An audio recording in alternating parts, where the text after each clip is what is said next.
welcome to one and all. This is episode 168 of the Confessions of a Not So Dangerous Mind podcast. I'd like to thank you all for spending some of your Friday evening with me here in New York.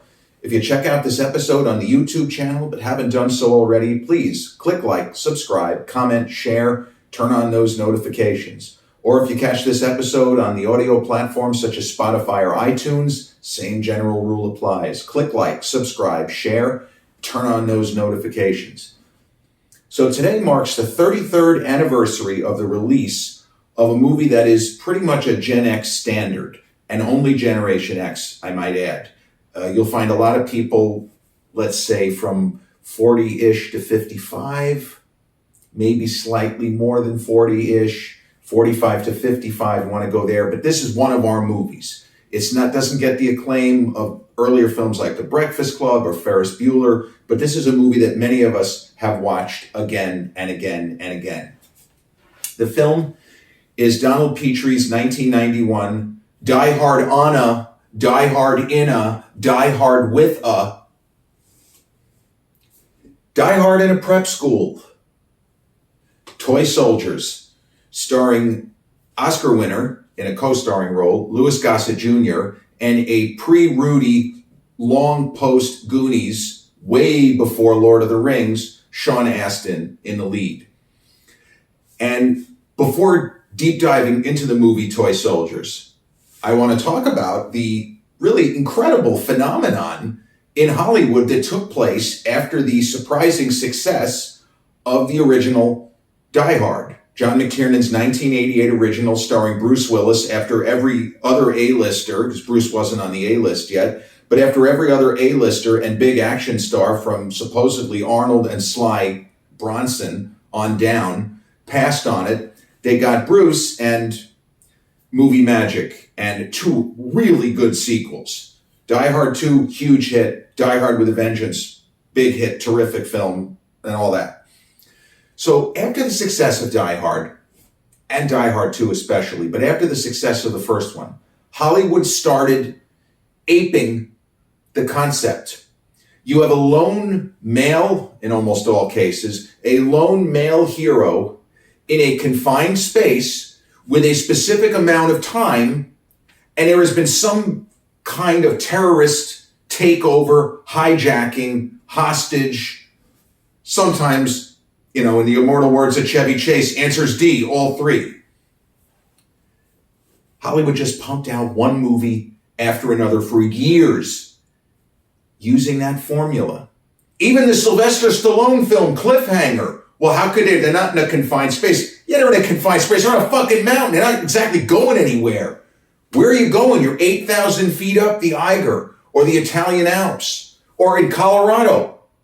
You're in a confined space, even if you're not in an office building or a prep school or an airplane or a boat or a bus. Stay on or get off. Off. Do not attempt to grow a brain. Toy Soldiers is one of somewhere between 15 and 20 major Hollywood, at least moderate budget to super high budget films. And I'm going to throw some names at you here. You'll see how many of these Die Hard on a, Die Hard in a, Die Hard with a movies you've seen. So let's count them off, shall we? Toy Soldiers, Die Hard in a boarding school. What we're going to talk about. Wesley Snipes, 1992, Passenger 57, Die Hard in a plane. Which they did again as Air Force One 5 years later, but from a different angle. Wesley Snipes is so good in it. I mean, Passenger 57 is trash. It's crap, okay? But he gets to deliver one of the great lines in the early part of the decade. When he's on the phone with the bad guy, somehow they're talking to each other on a phone while they're both on the same plane. I don't remember how that worked. Great actor Bruce Payne plays the bad guy, the big bad in that movie. And Wesley knows he's going to get this guy.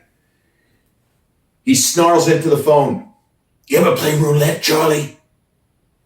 And Bruce Payne goes, on occasion, why? Well, let me give you some advice. Always bet on black. And that became a running gag at the gym That is such a perfect line given the circumstances and the moment in the movie is fucking gold. Needless to say, Wesley just tears everything up. But Passenger 57, you have a lone male hero, in this instance, he's a specialist, in a confined space, and there's a shit ton of terrorists, and you know what? It's fucking Wesley. Right after White Men Can't Jump. No problem. Piece of cake. Same year, Steven Seagal, Under Siege, probably his best movie as star, is what? Die Hard on a Battleship. Okay, Die Hard on a Battleship. Tommy Lee Jones, Andrew Davis, who worked with Tommy Lee Jones and a few of the other actors on his next movie, The Fugitive, which is not a Die Hard on a, but that kind of movie. Now, here's a shitty movie, The Taking of Beverly Hills. Not a good movie. I remember when that came out, that was Ken Wall, who had famously been on the TV show Wise Guy. Now, Wise Guy, an interesting show, because the name of that show was Wise Guy, Martin Scorsese couldn't use the title Wise Guy, which was what Nicholas Pileggi's book was called. So they had to change it to Goodfellas. Taking of Beverly Hills was really bad. Not a good movie. But we'll give you a few more here. Yeah, as I just said, Passenger 57. And then you start to get into, as I said, Cliffhanger. See, these are all Speed, Die Hard on a Bus. And then Under Siege 2 was Die Hard on a Train.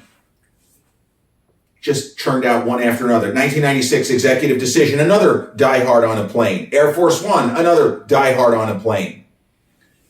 They're just knocked off one after the other. And even to some extent, the Samuel L. Jackson film, incredible cast, J.T. Walsh, Paul Giamatti, Kevin Spacey, The Negotiator, it has elements of the Die Hard concept. Now, I could sit here, I could give you another 10, but I'll spare you because I want to obviously get to Toy Soldiers. Now, I was in 11th grade when Toy Soldiers came out.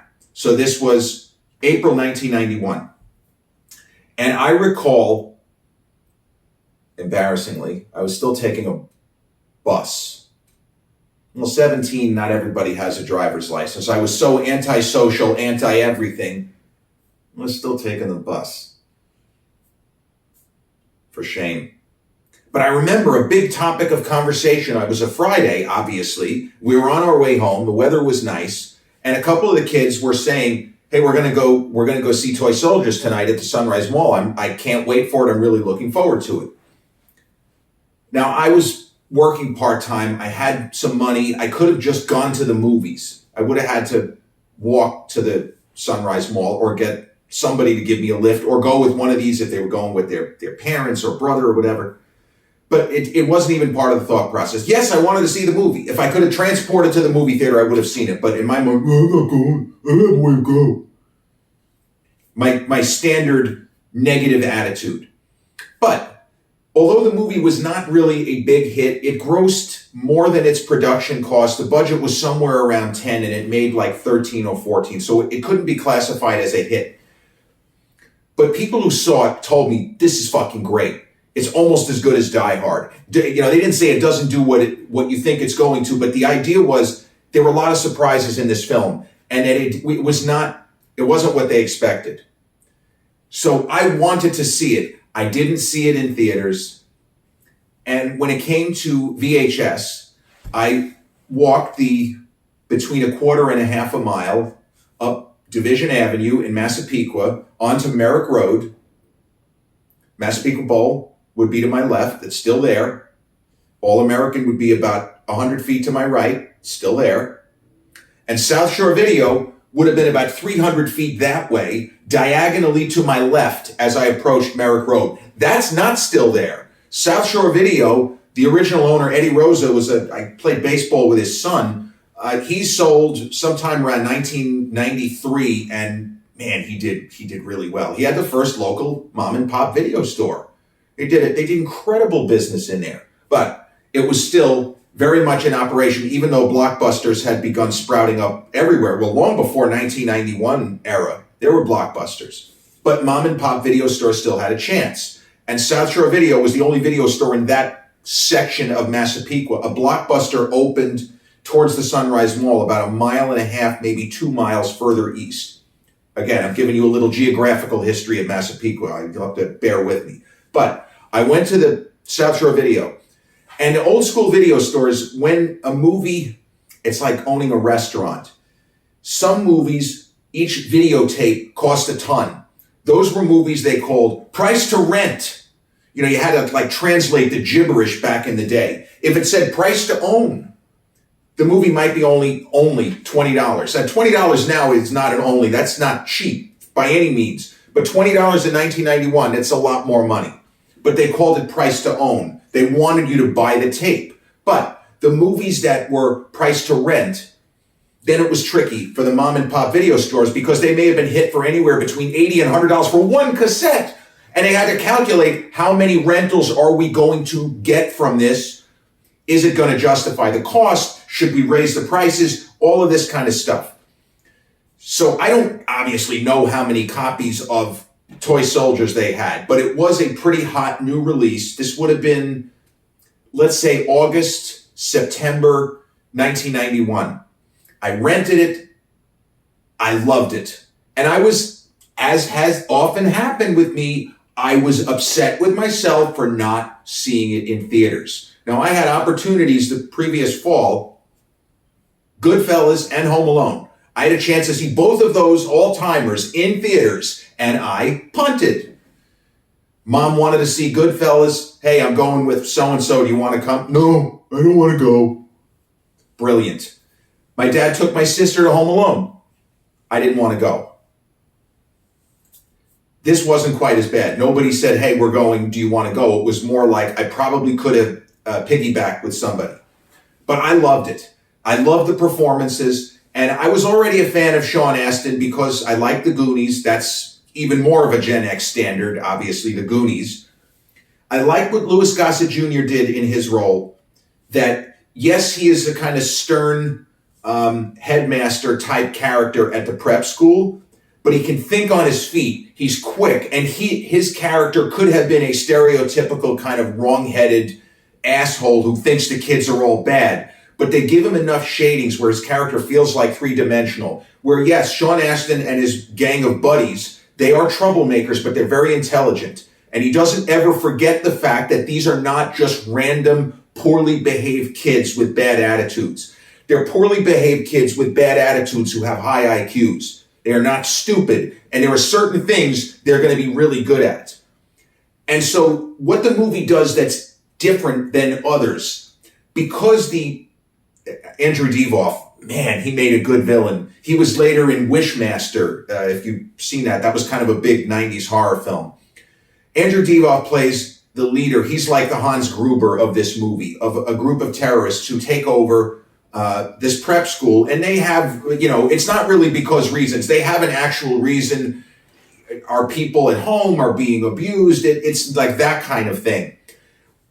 It's the real, their version of it is the reality where Hans Gruber tells some bullshit story as a cover because he doesn't give a shit about the terrorist angle. He is simply a thief. In the world of this movie, they actually are terrorists. And so you start to realize the fact that Sean Astin in particular, his character is cranky, he's agitated, he's pissed off, and he doesn't give a shit. He's been thrown out of how many prep schools for bad behavior. So you would think under normal circumstances, an intelligent kid who is threatened by terrorists and is told you better behave, well, I'm going to behave. He's already looking for angles. He's not going to be told what to do. It doesn't matter. This guy's going to probably kill me anyway. Fuck this guy. So his attitude, his anger, to use an SAT word, his insouciance plays into it because his friends are not quite as ballsy as he is. They're not quite as enraged all the time, not quite as much of an envelope pusher as he is by nature. And the movie was promoted as years of bad behavior are finally going to pay off. So this kid doesn't take direction. He doesn't like people telling him what to do. And he's just already, as soon as there's a takeover, hey, we got to do something. fuck this. He doesn't say fuck this, but he basically is saying, we're not going to act like this is okay. We are going to figure out a way to get these motherfuckers. And so the movie follows them as he plans some pretty deep things, some pretty ingenious schemes, not like Macaulay Culkin in Home Alone. I don't need crap like that. But he figures out certain ways to one-up the terrorists and not get caught doing so. So, they start getting pissed off. And obviously it's a sort of situation where the terrorists were willing to kill certain people, but we can't kill everybody because then the FBI is just going to take the school and they'll put 100 bullets in every one of us. So they're trying to modulate and figure out exactly what to do. And that gives Sean and his friends a chance to put one over on them and to essentially shut them down. And you wouldn't expect it. This isn't the kind of movie that you would necessarily go in thinking, well, the kids are going to be the heroes. But they do it. And in the world of the film, it works because it's been set up that Sean's character is very intelligent and he is not afraid. That doesn't mean that he isn't afraid when a terrorist is holding a gun on him. But he has such an edge to him. He has such a chip on his shoulder that even if his default setting is to be afraid, when there is not a gun pointed at him, he's scheming, he's plotting, he's planning. It's a really good performance by him. And there are movies of his where I don't think he does enough. Like Rudy, he absolutely does. But there are other roles I felt that he could have done more that he just kind of didn't. But in this one, he goes the extra mile to make us believe that this guy, I don't even know that he's troubled. I think this is just how he is. And it's interesting if you think about some of the super achievers in the world were people who were antisocial. Not that they could never get along with others, but they had issues getting along with others. And he has people he trusts. He trusts his friends. But even with them, he gets a little snippy. He's a little snarky. He's a little cranky. In the world of this movie, his character is perfect, and Sean Astin plays it perfectly. And he's so young in the Goonies. He has his moments. But this is, to me, one of his top 3 best performances, because you don't think that he's going to turn into a mini Rambo, and it's not like he's sitting there, with a submachine gun for half the movie. He's not doing Stallone in Cobra, where he's firing hundreds of rounds without reloading. But the movie sets him up in such a way that the actions he takes, yes, it's not believable from normal person standards. If terrorists took over a prep school, it's unlikely that a lone 17-year-old is going to figure out how to outsmart them. But in the world of this movie, where the stakes are set and that the characters are also set, there's a logic to it. And the movie really builds suspense because you don't know exactly, you figure they're not going to all die. This isn't that movie. But you also don't know how are they going to succeed. In much the same way that movies, for example, like Cliffhanger, Stallone is fucked at so many different turns in that movie. More so even than John McClane in Die Hard, or John Cutter was the name of Wesley Snipes in Passenger 57. Harrison Ford in Air Force One is in deep shit. And Kurt Russell and John Leguizamo and the heroes, Joe Morton, of Executive Decision, that's another movie, Halle Berry. You don't know, you're trying to figure out a path for the heroes to not die. And you know that a movie is working when you can't figure out how they're not going to get killed. And then the movie does indeed figure it out. So the direction is tight and the performances are all believable. The villains, and Andrew Divoff, or Divoff I think is pronounced, he's so good as this villain. He's not playing him in a trashy potboiler way. He's playing him as if this is a real guy with real life, real world issues, and he is angry, not at the kids. They just happen to be in his way. And if you try to fuck with me, I'm going to start killing. I'm going to start killing hostages. Sudden Death, Jean-Claude Van Damme, one of the greats, in 95. Powers Booth plays the same character, the same kind of character. He's the leader of the terrorists. He also doesn't really want to be called a terrorist because he just wants money. He's closer to Hans Gruber and he doesn't even have the subterfuge. He does a little bit of bullshit, but he just wants the money. And he starts executing people. And in the world of that movie, there doesn't seem to be a way that Van Damme can, his kids are going to die, he's going to die, and everybody in the sport, Die Hard in the sports arena. everyone at the Game 6 of the 1995 NHL Eastern Conference Finals, they're all going to die. Unless the muscles from Brussels figure something out. And maybe what he has to do is pretend to be the goalie. And that's going to help him get to the bottom and figure out how to stop Powers Booth as the big bad. But this movie doesn't have, Toy Soldiers is not a huge budget. It doesn't have the spectacle of Executive Decision, of Air Force One, of Sudden Death, of Under Siege, even of Passenger 57, which had to have been a monster budget. You check out that movie and the shots of the airplanes on the runway, in the air, that movie was not cheap. That cost a lot, and I don't think it was particularly successful. Cliffhanger, another movie, huge budget, but was a big hit. And Cliffhanger is also historically important because it marked Sylvester Stallone's return to old school action after trying to remake himself as a comedian, a film comedian with Oscar, a movie a lot of people really like. I know a lot of people that he plays basically a crime boss, and it's in a humorous vein.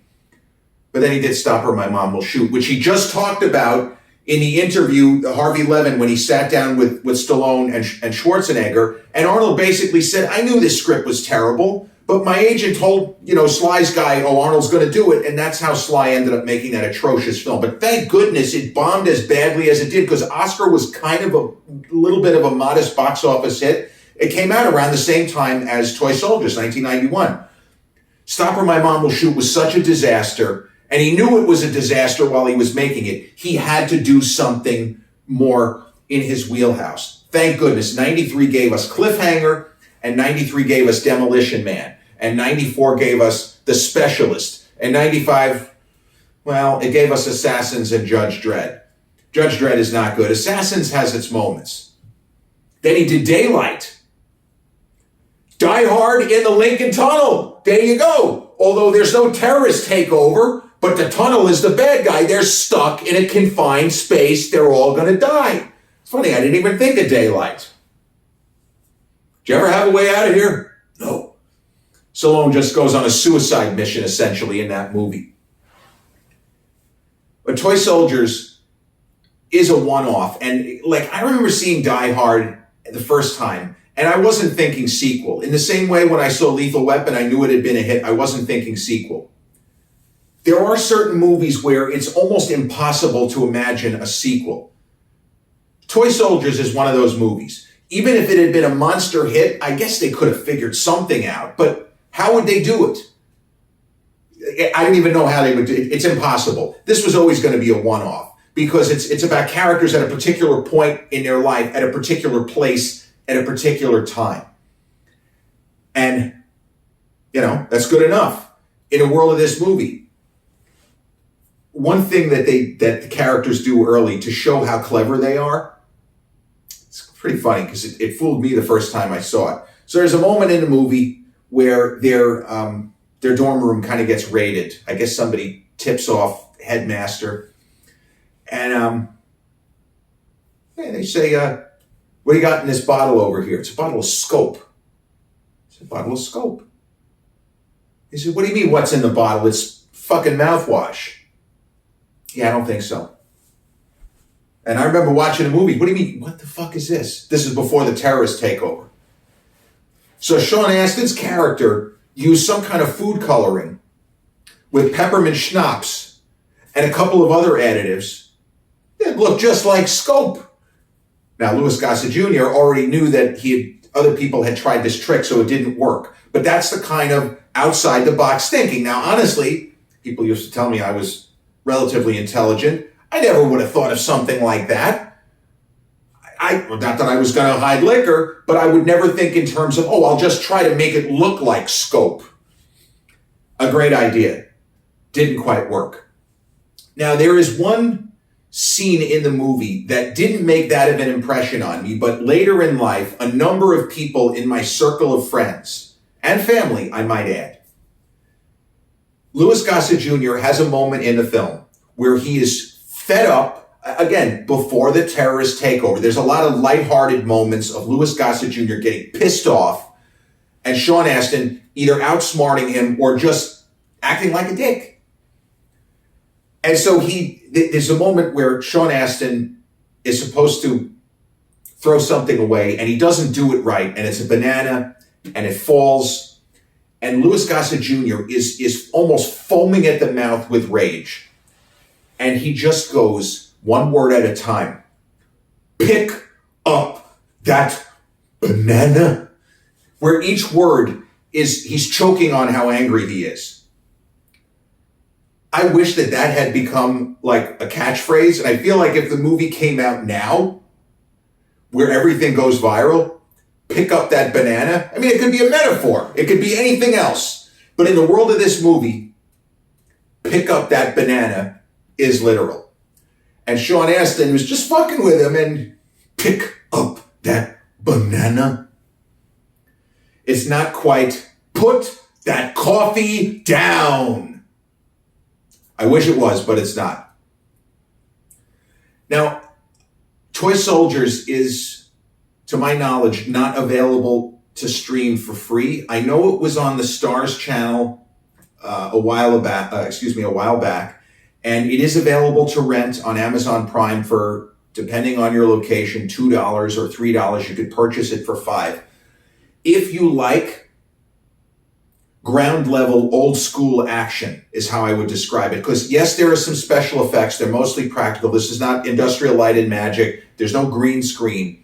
But if you like grounded action movies, if you like grounded, realistic suspense and thriller, if you're a fan of Sean Astin, and Louis Gossett Jr., passed away, unfortunately, very recently. If you are into any and all of those things, I guarantee you'll like this movie. This is another one of those films.